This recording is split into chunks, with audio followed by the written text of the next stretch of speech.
There are missions that begin with a radio call, and there are missions that begin with silence. The most dangerous ones begin after an aircraft disappears from the sky, after the coordinates stop making sense, and after one man lands in a place where he was never meant to survive alone. That is the world this story belongs to. Not the world of clean briefings, not the world of polished war footage, but the world that wakes up in darkness when America realizes one of its own is still alive somewhere in hostile terrain, and the only question left is whether the rescue force can reach him before the enemy does.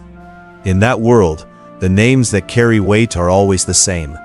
The aircraft that move under blackout conditions, the assault elements that secure the most dangerous patch of ground on the map, the Night Stalkers who fly into places where normal aviation stops being enough.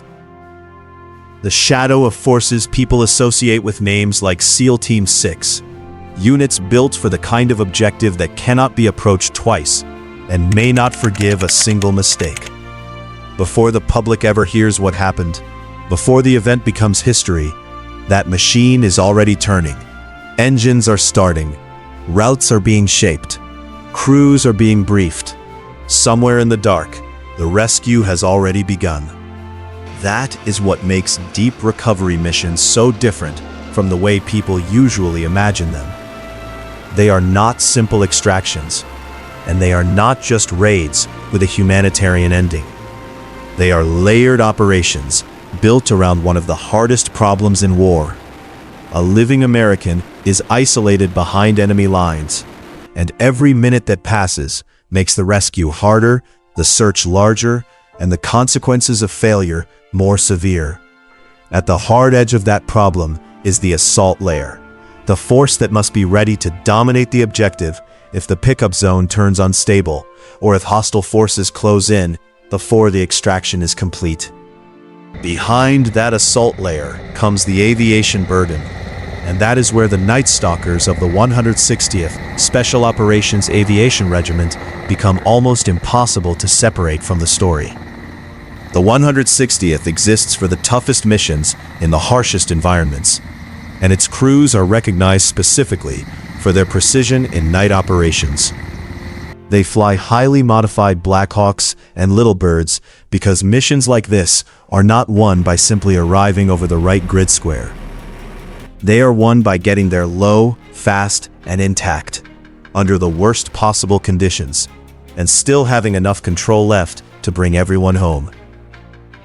Night Stalkers, Blackhawks, and Little Birds. The Black Hawk belongs naturally to this kind of narrative because it carries the weight of the operation, the men, the gear, the endurance, the lift, the ability to punch deeper into danger than ordinary assumptions would allow. But beside it sits the smaller and more surgical silhouette of the MH-6 Little Bird, an aircraft that belongs to a very different kind of movement. Tighter, lower, more precise, better suited to restrictive spaces and close-in maneuver where larger airframes lose freedom. Together, those aircraft tell you something essential about elite rescue. Some parts of the mission need force. Other parts need precision. Some phases demand a platform that can move a serious package of operators into hostile terrain and pull them back out again. Other phases depend on a machine that can slip through the smallest opening in the map, land where almost nothing else can, and disappear again into darkness. That is why the Night Stalkers matter so much here. They are not background pilots. They are the men who make the route in possible, and in missions like this, the route in can be almost as dangerous as the objective itself. Chapter 3: The MC-130J and the Hidden Depth of Rescue. Farther back in the architecture, almost invisible to anyone who focuses only on the dramatic moment of the pickup, sits one of the most important aircraft in the entire story. The MC-130J Commando II. This is where the deeper truth of rescue begins to show itself. Because no mission this far into hostile territory is sustained by courage alone. Courage does not create fuel. Courage does not solve distance. courage does not keep a fragile package of helicopters and operators functioning after it has already crossed into politically sensitive or openly hostile airspace. That is why the MC-130J matters. Its job is low-visibility infiltration, exfiltration, resupply, and, crucially, air refueling for special operations helicopters and tilt-rotor aircraft, usually at night, and often over the kind of territory where the mission must remain hard to see until the last possible moment. The public remembers the rescue bird over the objective, but the rescue bird often exists only because an aircraft like the MC-130J has already solved the larger problem of reach. In the Iran mission, that burden turned out to be one of the most dangerous parts of the entire operation, because extraction nearly unraveled when disabled MC-130s threatened to strand the force inside hostile territory, and commanders had to improvise the way out, while sensitive equipment could not be allowed to fall into enemy hands. That is what deep rescue really looks like. Not a neat triumph, but a narrow corridor of possibility, held together by machinery that can fail, crews that cannot, and decisions made while the pressure is still rising. Chapter 4: PJs, Guardian Angel, and the Human Center of Recovery. At the human center of the rescue sits a force built specifically for the moment when finding the survivor is no longer enough. The Pararescuemen, the PJs, are the only Department of Defense elite combat forces specifically organized, trained, equipped, and postured for full-spectrum personnel recovery. And that matters, because an isolated airman in hostile terrain is never just a passenger waiting for transport. He may be wounded, hypothermic, dehydrated, unable to move, or already on the edge of shock by the time the rescue force reaches him. The PJ exists for that reality. He is not simply there to recover. He is there to preserve life in the exact part of the mission where life is most fragile. Around that role stands Guardian Angel, the Air Force's dedicated personnel recovery system, a human rescue weapon system made up of combat rescue officers, pararescuemen, series specialists, and support personnel. This is what turns rescue from a hopeful idea into an organized capability. It means that when someone goes down in the wrong place, there is already a force structure built around the problem of reaching, stabilizing, and extracting him under pressure. And above the PJs, helping keep the objective from dissolving into confusion, are the combat rescue officers, the men tasked with commanding the rescue, controlling the objective area, coordinating trauma care, movement, and terminal operations, while everything around them is still unstable. In a mission like this, the CRO is part of the reason the rescue point remains a mission instead of becoming chaos.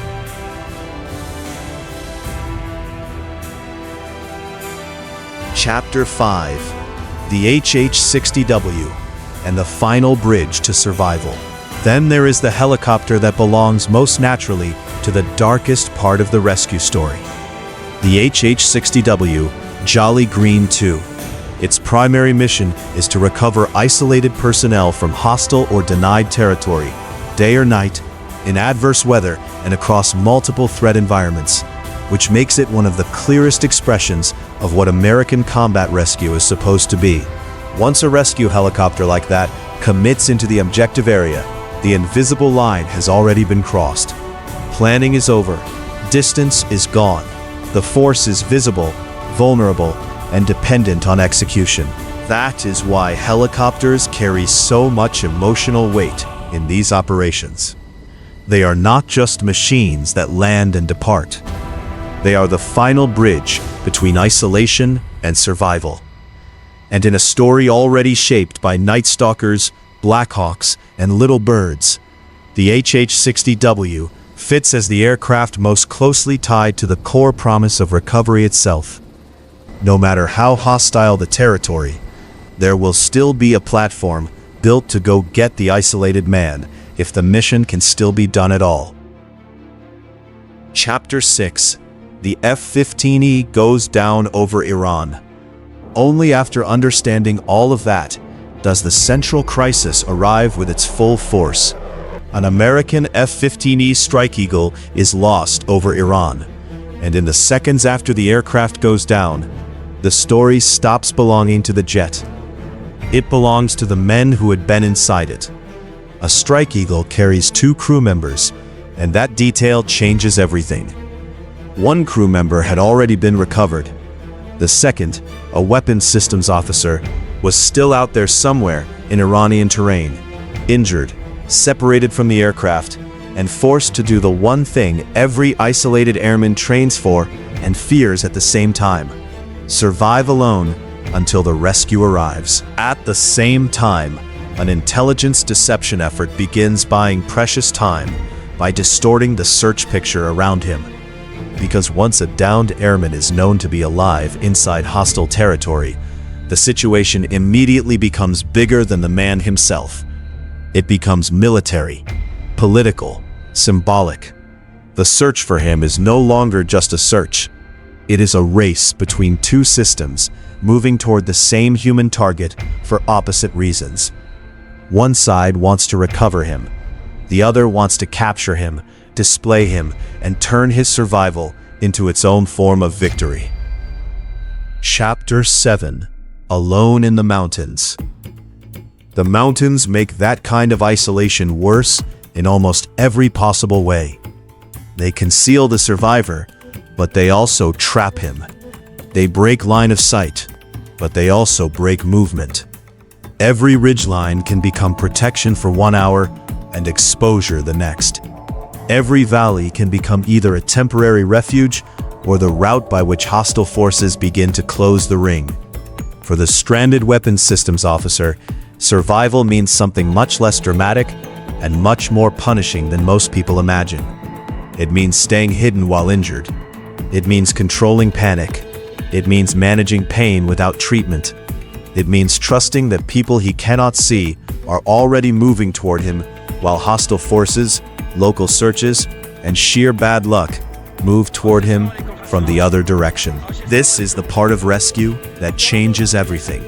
Because once the survivor is on the ground, the mission becomes a contest between clocks.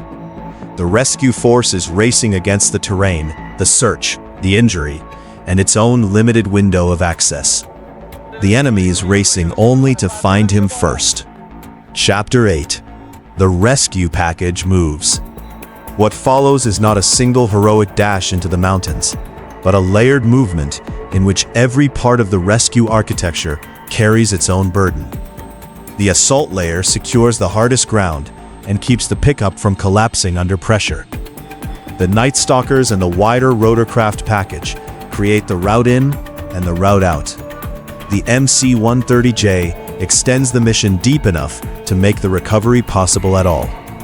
The PJs and Guardian Angel form the human center of the rescue, the point where contact with the survivor becomes a genuine chance of survival rather than just a tactical success. The helicopters close the final miles. The command element keeps the objective from descending into confusion. And somewhere in the middle of all of it, one wounded American waits in hostile terrain while the rescue machine fights the clock. This is what elite rescue really looks like when all the mythology is stripped away. It is not one famous unit performing magic. It is a machine made of highly specialized parts, all of them converging on one man who must be found, stabilized, moved, and extracted before the operating window disappears. Chapter 9: The most fragile minutes. When the recovery force finally reaches him, the mission enters the most fragile minutes of the entire timeline. This is the point where everything has to happen at once. The survivor must be secured. His injuries must be assessed. The team has to determine how quickly he can move, what support he needs, how exposed the objective has become, and how long the force can remain in place before hostile pressure makes the entire situation worse. That is what gives this story its real weight.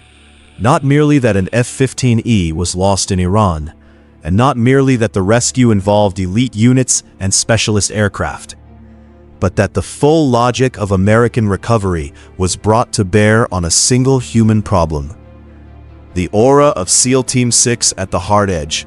The Night Stalkers, carrying forces through darkness. The MC-130J, solving the quiet mathematics of range and sustainment. The PJs and Guardian Angel, preserving life inside the most unstable part of the mission.